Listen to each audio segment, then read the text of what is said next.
Welcome to this ultimate guide for Zed. I'm Zeus, and this guide contains everything you need to succeed. Zed has always been one of my favorite AD mids, ever since the Faker vs Ryu epic 1v1 fight. Even though he is hard to master, it is well worth the rewards. All the info has been taken from the best pro and solo queue players. There's plenty of gameplay examples to observe and learn from. Here are the timestamps if you want to watch a specific section, but there is plenty of important info throughout the whole guide. It is a pretty long video, so remember to add it to a playlist or bookmark it so you can come back to it when it's convenient for you.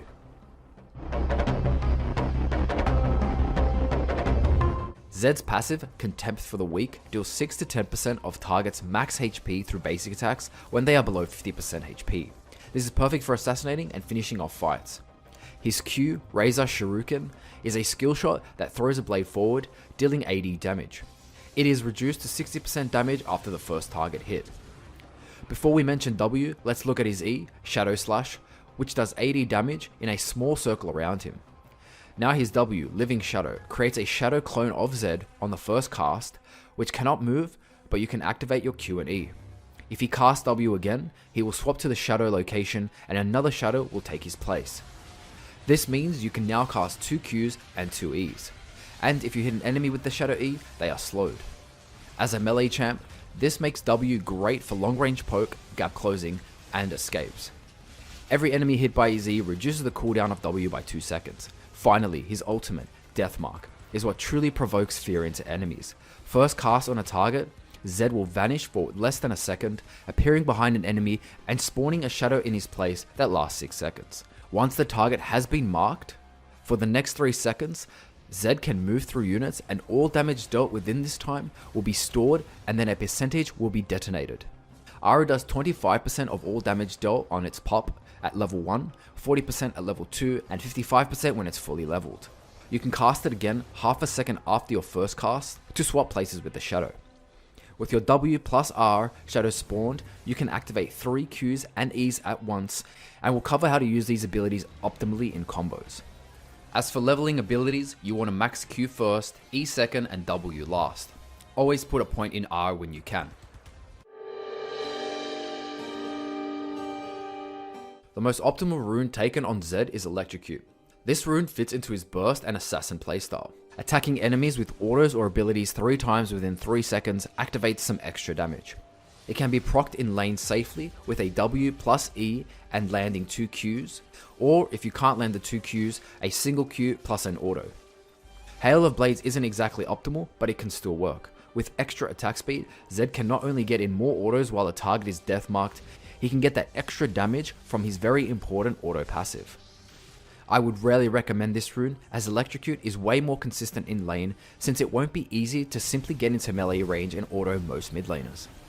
Dark Harvest also deserves a mention. This can be viable in extreme cases, where you gain plenty of stacks for late game. Again, I would not recommend it since Electrocute is way more consistent early to mid, which is where you really want to snowball and abuse your power with Zed. The first keystone is Sudden Impact. You'll gain lethality and magic pen after using W or R. This slightly helps penetrate armor early on. Taste of Blood can be viable if you want some HP sustain when you damage enemies with an ability. The second keystone is Eyeball Collection, since it helps Zed snowball, gaining AD per champ and ward takedown. Ghost Pourer is also just as viable, helping you maintain vision control. You want to really make use of that extra AD you gain by placing the Pourer in the enemy territory, which is generally safe to do on Zed with his threat and escape potential.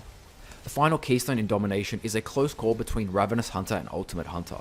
Ravenous is the safer and more consistent rune, as it will help you maintain HP throughout the game, especially when fully stacked. Ultimate Hunter will of course help you reduce your ult cooldown, encouraging you to go for more ult plays. This choice is mostly up to you. If you want some extra safety, take Ravenous. Want to ult slightly more often, take Ultimate Hunter. Relentless Hunter isn't that bad, so if you plan on constantly roaming and moving around the map, the out of combat movement speed may be optimal. There are quite a few second path options. From Precision, the most optimal keystones are Triumph and Coup de Grace. Triumph will restore 12% of your missing HP after a takedown, which can potentially save you in close fights.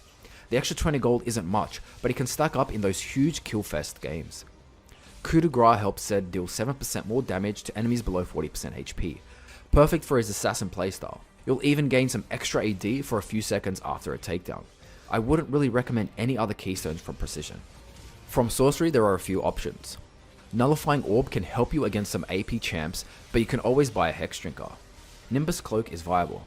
With the extra movement after you've ulted, you'll be able to stick to targets, helping you get off more autos and abilities. It can even help with escapes. You will most likely be purchasing a Yumu's Ghostblade, so with that active, this may not be entirely necessary.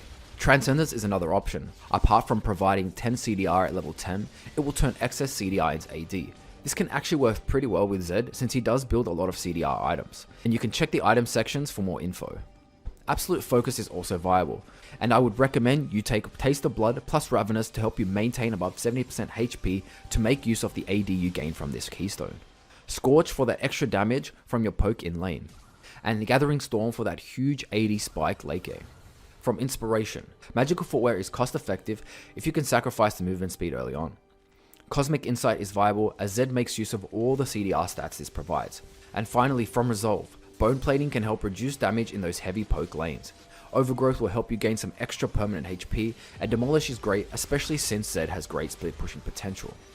If you're unsure, since I've mentioned plenty of options, Triumph and Coup de Grace is the best in almost every situation, and you can test all the other runes if you have certain matchups.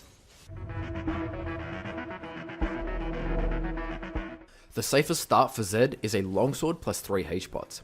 The Longsword will help start his major buy, and the 3 HP pots will restore HP against most matchups.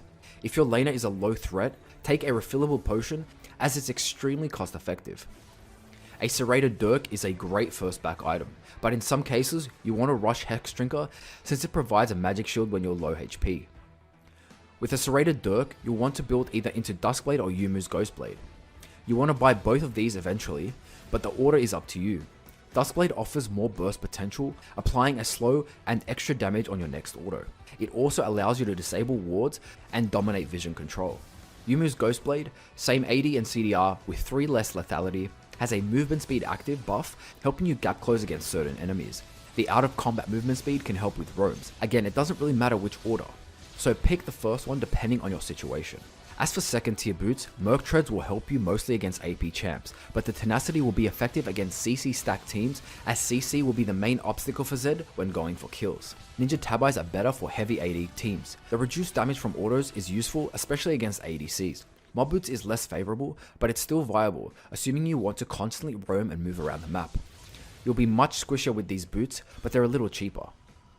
By the way, you can purchase your second tier boots after your Duskblade or Yumu's. For example, you can get Duskblade, Merc Treads, then Yumu's. The third major buy is Black Cleaver. During mid game, teams will start stacking armor, and if there are one or more tanks, you'll have a hard time being effective. With 6 Black Cleaver stacks and lethality, you'll have a much better chance at penetrating enemies. The little movement speed buff is a nice extra. 20% CDR will cap you at 40% pretty early on.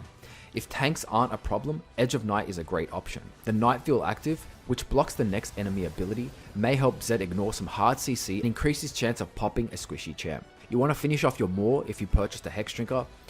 Just know that the 10% CDR will be useless if you have a Black Cleaver, since you'll have 50% CDR at this point. You may want to think about getting Transcendence, as it will help make use of that excess CDR.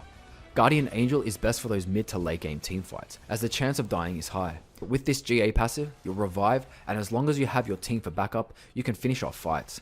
You can always purchase a stopwatch earlier if you feel like it can save you in game changing moments, and then of course finish it off into GA. If armor is a huge problem, you'll need Lord Dominic's for the armor pen. Lord Reminder is slightly better than Lord Dominic's against heavy healing team comps. There are quite a few final options depending on your situation. Death Stance provides nice lifesteal, perhaps necessary against heavy poke comps. The passive may save you from getting bursted as long as you keep attacking for the 15% heal. QSS can be purchased early against some hard CCs like Mal's and Liss ults, and then finished into a Mercurial Scimitar. The lifesteal and MR will be useful. If you're extremely fed, Spear of Sojin. This is best if you didn't purchase Black Cleaver, as it provides 20% CDR. The Awakened Dragon passive synergizes well with your ult, helping you get in some more autos and spells before your death mark pops. Sterak's Gauge is another defensive option against burst that still provides plenty of AD. An IE plus Phantom Dancer combo will give you 50% crit, increasing your chances of popping any squishy. This will be rare, but it's an option if there are no tanks or threats. Definitely a Smurf build. Flash is the first and best summoner spell, perfect for gap closing, escaping, dodging skill shots, and generally outplaying. The second, and probably the only other summoner spell worth taking on Zed, is Ignite. The true damage and Grievous Wound will help you finish off enemies and snowball the game. Just to clarify, even if you ignite during your death mark, it will not increase the damage of the pop. So you can ignite a time you feel is best, either early to counter the healing, or right at the end as a finisher. Other spells may seem okay, but since your main priority as an assassin is to delete enemies, none of the other summoners outweigh the benefits of Ignite. Main trade combo. W, E, Q. You want to W next to or on top of the enemy, then immediately E. This will deal damage, but most importantly, proc the slow, which will increase your chance of landing Q, or ideally 2 Qs. If you have chunked them low enough to potentially kill them, press W again and follow up with autos and ignite. If the enemy is in closer range, you want to try and proc 2 Es, as this will be slow.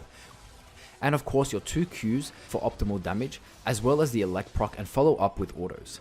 Sometimes, if you know you're going to kill them already, you want to W, E, W, auto attack, and then Q. You still want to apply the slow from E and then immediately appear next to them to finish them off with autos and ignite. Main optimal burst combo. R, W, E, auto attack, Q.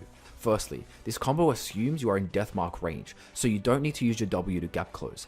Secondly, if you know they have no flashes or dashes, you can use your W for all that extra damage instead of using it to chase them down. You want to R.